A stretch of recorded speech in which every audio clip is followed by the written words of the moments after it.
Hi friends, welcome to honey stories. నేను మీ లక్ష్మి. అసుర love and war 40 episode యార్. ఈర్ష్య మనిషి వివక్షను నశింపజేస్తుంది అనడానికి ఈ లయ లాంటి వాళ్ళని ఎగ్జాంపుల్గా చూపిస్తే చాలేమో. డైరెక్ట్గా నీ కుటుంబాన్ని నాశనం చేస్తా అంటుంటే వాడికి ఇన్సల్ట్ జరిగిందని ఫీల్ అవుతుంది. ఏం మనుషులబ్బా. అన్నయ్య అని ఏడుస్తూ దేవిని హక్ చేసుకుంది జాహ్నవి. వెన్ను మృతు నువ్వెందుకు బాధపడుతున్నావు జాను, డోంట్ క్రై అంటూ బేస్ వాయిస్తో చెప్పాడు దేవ్. అంకుల్ అంటూ భరద్వాజ ముందుకు వచ్చి జాను నాకు ఇచ్చేయండి, అది ఇక్కడుంటే ఇలాగే మాటలు అవమానాలు పడాలి. అది నేను చూడలేను ప్లీజ్. నా ఇంటి లక్ష్మి చేసుకుని కాపాడుకుంటాను. తను చాలా బాధపడింది. ఇంకా ఇంకా బాధలు పడేలా చేయకండి అని బాధగా అన్నాడు విదూర్. భుజం తట్టి నీలాంటి యోగ్యుడు చిన్ను చేయందుకుంటామంటే కాదంటామా ఏ అమ్మా అన్నారు భరద్వాజ్. అప్పటిదాకా మౌనంగా చూసిన ఊర్మిళ నోరు విప్పింది. నేను అందుకే నెత్తి నోరు కొట్టుకున్నాను. అనవసరపు శత్రుత్వం పెంచుకోకూడదని. నా మాట లక్ష్య పెడితే కదా అంది వచ్చిన అవకాశాన్ని వాడేసుకుంటూ. ఈరోజు జయంత్, రేపు మినిస్టర్, నెక్స్ట్ ఇంకో గొట్టంగాడు. ఇలా పగలు పెంచుకుంటూ పోతారా? ఇందులో లై తప్పే ఉంది. తన అమాయకత్వాన్ని వాడు యూజ్ చేసుకున్నాడు. ఈ మ్యాటర్ పబ్లిక్లోకి వెళితే మన ఫ్యామిలీ రిప్యుటేషన్ ఏమవుతుందో ఆలోచించండి అంటూ రైజ్ అయింది. ఎవడు వచ్చినా వాడి తాట ఎలా తీయాలి నాకు బాగా తెలుసు. నువ్వేం ఫీల్ అవ్వకు మామ్. ఏ నా కడుకు వచ్చినా ఎదుర్కొనే ధైర్యం దమ్ము నాకున్నాయి అంటూ అరిచాడు దేవ్. ఎదురుగా వస్తే ఎదుర్కొంటావు సరే, వెనుక నుంచి వచ్చి వెన్నుపోటు పొడిచేవాడి సంగతి ఏంటి అని కోపం గడింది. ఆంటీ, అంత గాజులు తొడుక్కుని ఎవరూ కూర్చోలేదు. ఎవరిని ఎలా దేకించాలో మాకు తెలుసు. మీరు ఆవేశపడకండి అని సీరియస్గా చెప్పి బాలకృష్ణ చేతిలో పట్టుకుని నేను చాలా ట్రై చేశాను అంకుల్, లయ వాడి మాయలో పడకుండా చేయాలని. బట్ తన మైండ్ అంతా పొల్యూట్ అయిపోయింది. అందుకే మంచి చెడులు చూసే విజ్ఞత కోల్పోయింది అన్నాడు విదుర్. మనం ఏం చేస్తాం విదుర్, తన డెస్టినీ అలా ఉంటే అని రూమ్కి వెళ్ళారు బాలకృష్ణ. రుక్కు, నువ్వు వెళ్ళి బాధపడింది చేసేది ఏమీ లేదు. ఇంకా పెద్దోడిని కనిపెట్టుకుని ఉండు అంది పెద్దావిడ. సరే అత్తయ్య అని రూమ్కి వెళ్ళింది రుక్మిణి. చూడు ఊర్మిళ, లయ దారి తప్పడానికి మన సబుద్ధితో పాటు చెడు సావాసాలు కూడా. నువ్వు ఊరేగే మినిస్టర్ కూతురు ఎలాంటిదో తెలుసుకోలేకపోవడం నీ అమాయకత్వం అవుతుంది. ఇంకోసారి ఆమెతో శివ పేరు చేర్చి మాత్రం చెప్పకు, నేను ఊరుకోను. ఇలా తొందరపడే తన జీవితంలోకి ఒక పనికి మాలిందని ఆహ్వానించి దీన్ని అంటూ జాను తలనిమిరి వంటని చేశాడు రవీంద్ర. మళ్ళీ అలాంటి తప్పు నా ఇంట్లో జరగనివ్వను ఆ కోపంగా చెప్పింది పెద్దావిడ.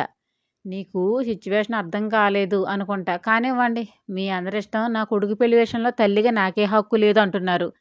చీరపళ్ళు ఎగరేసుకుంటూ రొసరొసలాడుతూ వెళ్ళింది ఊర్మిళ. అమ్మ ముహూర్తాలు పెట్టించు, చిన్ను పెళ్లి చేసేద్దాం. నీకే బాధ లేదురా తల్లి, చల్లగా ఉండు అని నుదుటిని ముద్దు పెట్టారు భరద్వాజ్. చిన్న డాడీ అంటూ నడుము చుట్టూ చేతులు వేసి అతుక్కుపోయింది. మీ డాడీ గురించి ఆలోచించకు, అవసరమైతే ఎదురిస్తాం సరేనా అని తలనిమిరారు. ఆడపిల్ల ఏడవకూడదురా తల్లి, మేమంతా ఉండగా నీకెందుకు బాధపడతావు చెప్పు లాలనగా అంటూ చైత్ర వైపు చూసి సైగ చేశారు భరద్వాజ్. జనమ్మరా అని హక్ చేసుకుని నువ్వే నాకు ధైర్యం చెబుతావు, అలాంటిది నువ్వు వీక్ అవడం ఏంటి? పద రెస్ట్ తీసుకుందో కానీ అంది చైత్ర. విదూర్ భుజం తట్టి రూమ్కి వెళ్ళారు భరద్వాజ్ గారు.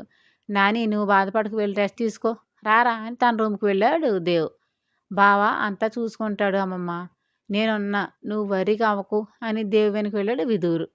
రూమ్లో అసహనంగా తిరుగుతూ ఫ్లోర్ని కాలుతో తన్నాడు కోపంగా దేవ్. బావా భూమాతను అలా తన్నకూడదు. ఇప్పుడు ఏమైంది? అన్నా చెల్లెలు బుడబుడ రాగాలు తీస్తున్నారు అని ఇరిటేట్గా అడిగాడు విదూర్. చురుగ్గా చూశాడు దేవ్. చూపులతో కతులు దూయకు, చెప్పేది విను. లై గురించి ఫీల్ అయ్యేంత ఏమీ లేదు. తనకు మీరంటే ప్రేమ ఎఫెక్షన్ ఏమీ లేదు. ఇంకా పెళ్లి చేసుకుని వాడే బొక్కలో పడ్డాడు, అది అర్థమవుతుందా అని బెడ్ మీద కూర్చుని కాళ్ళు ఊపడు విదురు. గుర్రుగా చూసి కాళ్ళ మీద ఒక తన్నాడు దేవ్. రేపు ఈ కాళ్ళని పామి తోమి కడగాలి బావా, చూసుకో అని కాళ్ళు ఎగరేస్తూ నవ్వి, వాళ్ళిద్దరూ భలే జోడి తెలుసా, నువ్వే ఫీల్ అవుతూ బీపీ తెచ్చేసుకుంటున్నావు.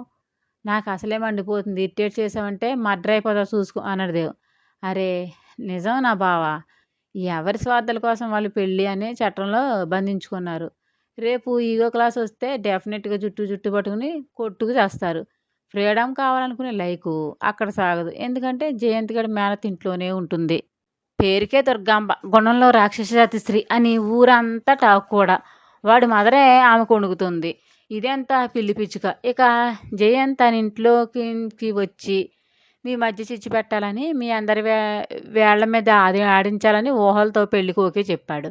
బట్ వాడి ఆటలో సాగనివ్వకుండా రుక్మిణి ఆంటీ కూడా చీకొట్టడంతో ఇప్పుడే పగపగమండుతూ ఉంటాడు గోబర్ గ్యాస్లా.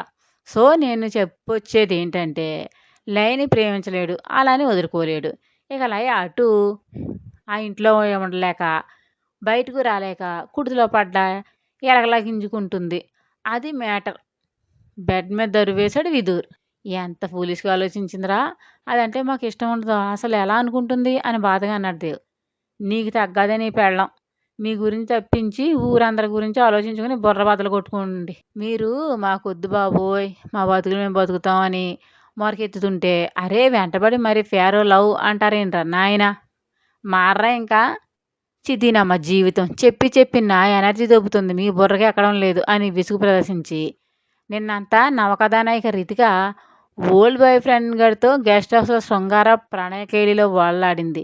మీ మాతాశ్రీ మాత్రం పాడిన పాటే వివిధ రకాలుగా ఆలపిస్తుంది అని మొహం చిట్లించాడు విదురు.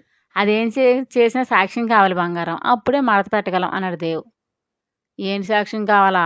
అదేమైనా అల్లటప్పగాలనుకుంటున్నావా? వెళ్ళి బ్లూ ఫిల్మ్ తీయడానికి అని గుడ్లు తెరేశాడు బాబు. మైండ్ పడితే ఏదైనా సాధించవచ్చు అని ఈవిల్ స్మైల్ ఇచ్చాడు దేవ్. లెఫ్ట్ ఐబ్రో వేలుతో పైకి లేపి మరీ నీ నవ్వేంటి అలా పూరిస్తుంది అని అనుమానంగా చూశాడు.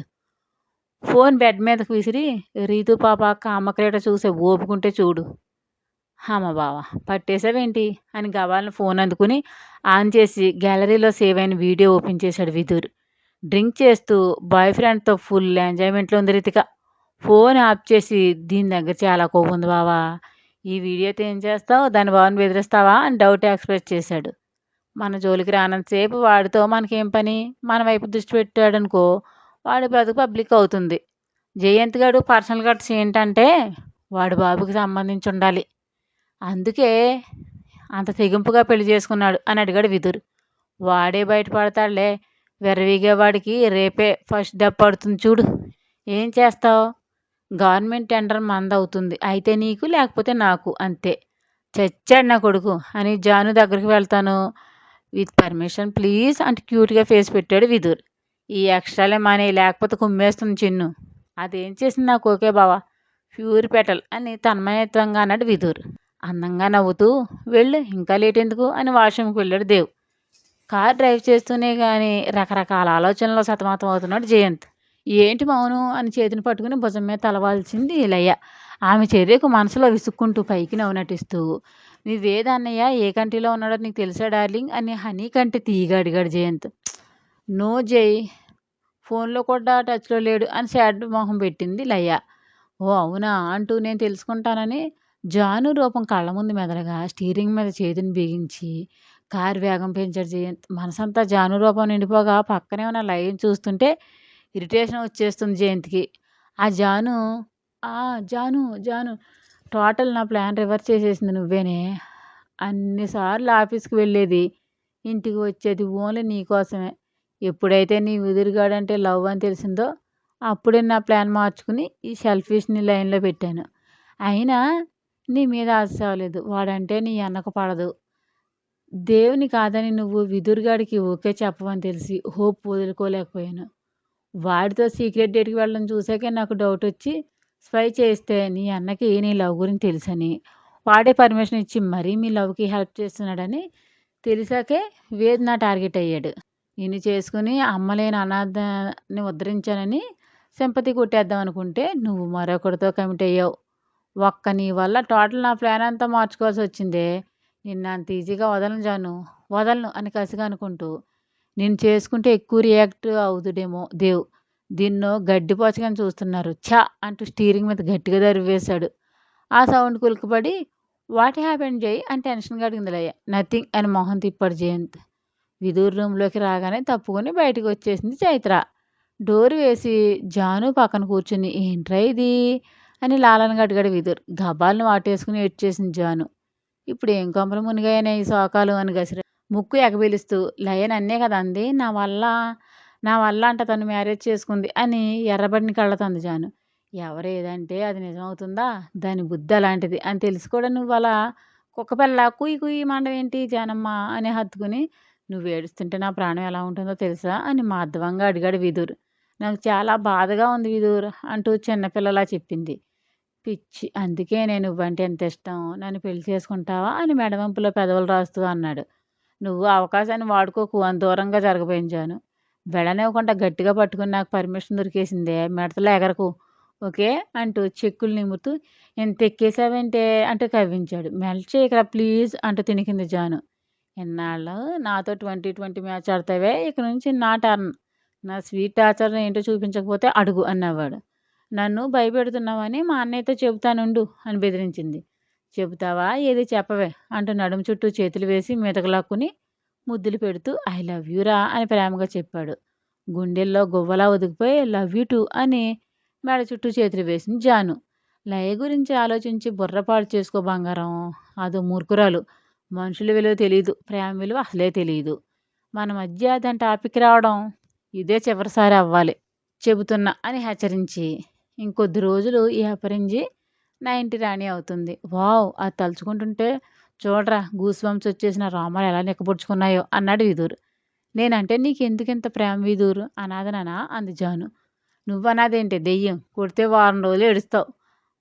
అందరి గుండెల్లో ఉన్న బంగారానివి. ఇక నాకు ప్రేమంటావా? ఏమో ఎలా వచ్చిందో మనసులోకి వచ్చి మొత్తం ఆక్యుపై చేసావు. ప్రేమ ఎందుకు పుడుతుందని ఎవరు చెప్పలేరురా అని ముద్దు పెట్టాడు.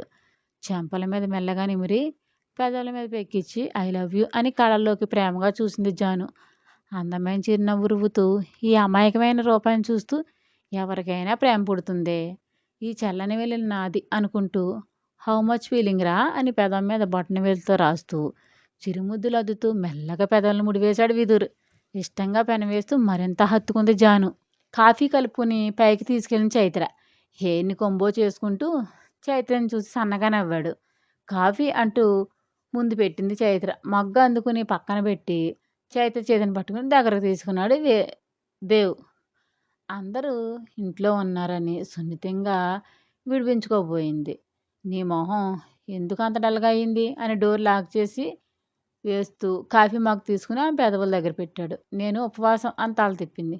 "ఓ అవునా" అంటూ కాఫీ పక్కన పెట్టేశాడు. "అదేంటి నువ్వు తాగు" అని అయోమయంగా చూసింది. "ఏది చేసినా ఇద్దరం కలిసే చెయ్యాలే. వైఫ్ అండ్ హస్బెండ్ అయ్యాక నువ్వు ఫాస్టింగ్ ఉంటే నేనెలా తాగుతాను బంగారం" అని కళ్ళెగరేశాడు.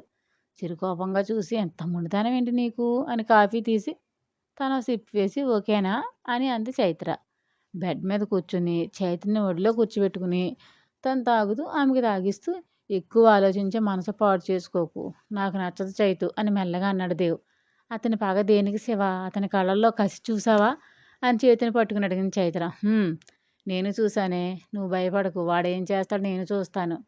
నువ్వు మన గురించి ఆలోచించు చాలు. మిగతావన్నీ నేను చూసుకుంటా బంగారం" అని భుజం మీద ముద్దు పెట్టి, "ఈ శారీలో భలే టెంప్టింగ్‌గా ఉన్నావే" అని చిరుముద్దు బయట చేశాడు. "సాయంత్రం పూజుంది శివా" అని గారంగా అంది చైత్ర. "గుర్తుందే నేనేం చేయడం లేదు. జస్ట్ ముద్దుకి ఏమీ కాదు" అని వీపు మీద ముద్దులు పెడుతూ మీసాలతో రాశాడు. చక్కిలిగిలి పుట్టి పకపక నవ్వేసి మెలికలు తిరిగింది. నడుము చుట్టూ చేతిని వేసి తన వైపుకు తిప్పుకుని గాఢంగా హత్తుకుని మెడవంపులో మొహం పెట్టాడు దేవ్. స్టోరీ మీకు నచ్చినట్టయితే ఒక లైక్ ఇచ్చి కామెంట్ చేయండి ప్లీజ్. షేర్ అండ్ సబ్స్క్రైబ్ చేయండి బడ్డీస్.